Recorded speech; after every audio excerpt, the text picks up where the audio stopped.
Hello po sa inyong lahat. Kamusta po kayo? Ako po si Carilane Palermo.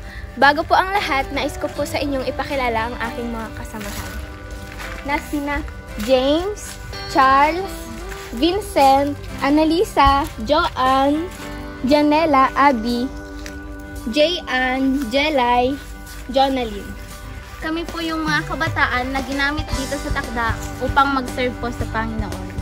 Kaya po kami narito upang hikayatin kayong pumunta dito sa Takda. Raymark, may mga i-research ka ba? Madami nga eh. Yung mga kailangan nyong gawin para sa school, like research, online class, para sa college, welcome po kayong pumunta dito. Monday to Friday, starting on September 18. Ito naman po ang computer na pwede niyong gamitin sa pag-research. At may malakas po tayong internet.